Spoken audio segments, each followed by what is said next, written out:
going to go ahead and get us started. If you want to take a seat. I know you're meeting old friends and colleagues, but we'll go ahead and get started. My name is Art Athens, and I have the honor of serving as the director of the Stockdale Center for Ethical Leadership. And on behalf of Vice Admiral Miller, the superintendent of the Naval Academy, and the Stockdale Center, I'd like to welcome you to the 2011 McCain Conference. This conference is made possible through the generous gift of Mrs. Cindy McCain in honor of her husband, John McCain, United States Senator from Arizona, former prisoner of war in North Vietnam, and Naval Academy class of 1958.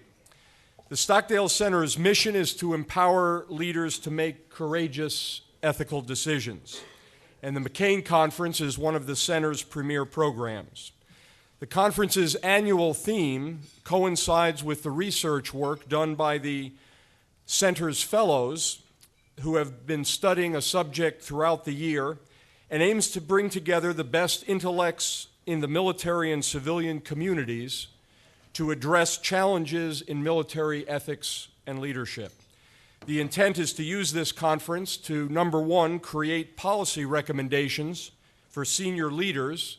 Number two, develop strategies for effective preparation of present and future leaders to meet these ethical leadership challenges. And number three, advance the dialogue amongst the thought leaders in the field.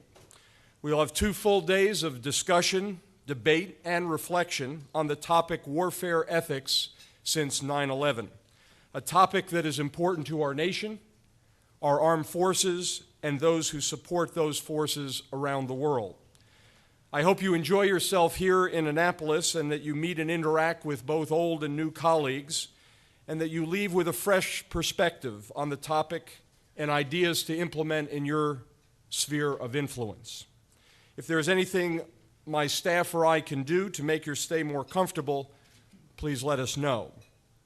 To help us begin the discussion, debate, and reflection on our topic, I'd like to introduce our first keynote speaker, Dr. Jean Bethke Elshtain. Dr. Elshtain is a remarkable and accomplished individual who is regularly named as one of America's foremost public intellectuals. She's the Laura Spelman Rockefeller Professor of Social and Political Ethics at the University of Chicago's Divinity School and the holder of the Levy Chair in the Foundations of American Freedom at Georgetown University.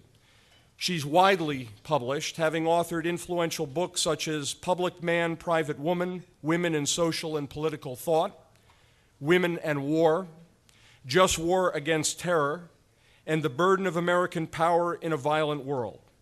She writes frequently for journals of civic opinion and lectures widely in the United States and abroad on the themes of democracy, ethical dilemmas, religion and politics, and international relations. Currently, she's a member of the Council of the National Endowment for the Humanities, the Scholars Council of the Library of Congress, and the board of the National Endowment for Democracy. In 2006, she delivered the prestigious Gifford Lectures at the University of Edinburgh, and in 2008, she was appointed by President Bush to the President's Council on Bioethics. In 2002, she received the Goodnow Award, the highest award bestowed by the American Political Science Association for distinguished service in the profession.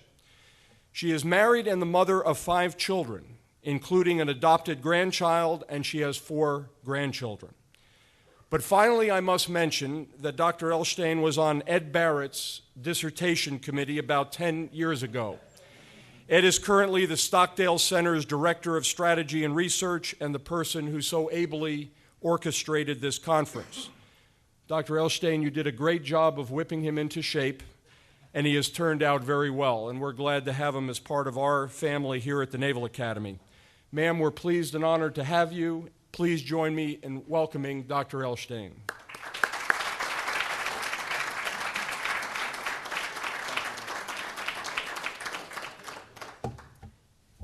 Well, thanks very much for that generous introduction. It was a real challenge with Ed, but I think we succeeded in turning him out pretty well. And I want to thank Ed especially for helping to organize this event. Now, I have a hunch that what I have to say this morning is going to be introductory for many of you. When you write a presentation, you're not entirely sure. I wasn't in this case. When I would first present it, this essay was written for a book that will be coming out sometime next year. And I decided to focus on an issue that has interested me for some time, and as it turns out, it's going to be the topic of the panel that will follow immediately. So I'm sure there's going to be some interesting connections between what I have to say on the issue of preemption and prevention and the panel that follows. So forgive me in the case of some of you if it seems pretty introductory, in the case of others if what I have to say is rather mysterious. And perhaps we'll be able to sort it out in the Q&A and as the meeting goes along. Now, in the early days of the Iraq War, we heard the charge of illegal or illegality repeatedly. The commencement of hostilities against Saddam Hussein's Iraq was said to violate established norms of international law, to make the United States an outlaw among nations, and to constitute a disastrous precedent. We were told by some that the United States had never before in its history engaged in preemptive or preventive action against a hostile foe, and that therefore the Bush administration was sui generis in its violations and in its besmirching of American foreign policy. And I have a whole host of editorials that make those kinds of arguments that I clipped at the time. Now, these sorts of claims are subject to investigation, of course, and such investigation shows them, I think, to be highly distorted.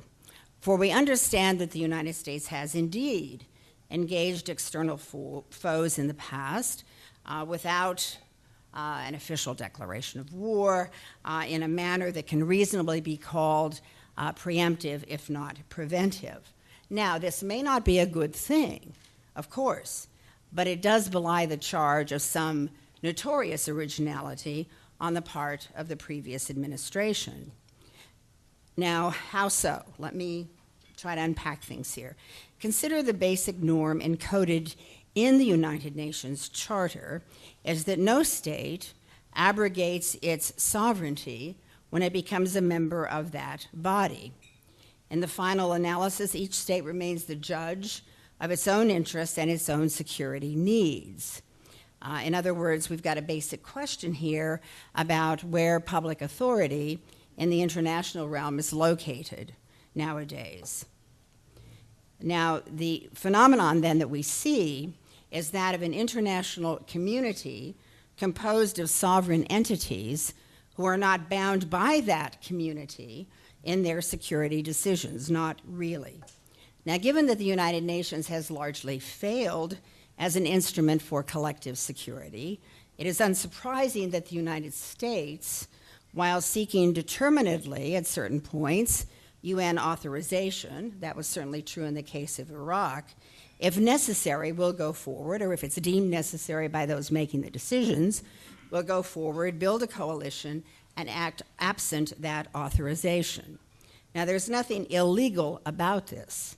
One can argue against such steps on political grounds, on the grounds of wisdom or prudence, but ruled out of bounds legally, or ruled out of bounds per se, no. Now, for the just war thinker, one complexity is that the terms legal and illegal are not necessarily trump cards in argument. The legal and the ethical cannot be equated, although one hopes that they are not in serious conflict. That they mesh often enough, it seems to me, testifies to the fact that our notion of what counts as law in the international realm is deeply indebted over time to just war thinking. Now, there are basic commitments and norms that seem to me pretty solid, although there may be some here today who disagree on both the ad bellum and in bello ends of the scale in just war thinking. That means they have stood the test of time, they've endured for centuries.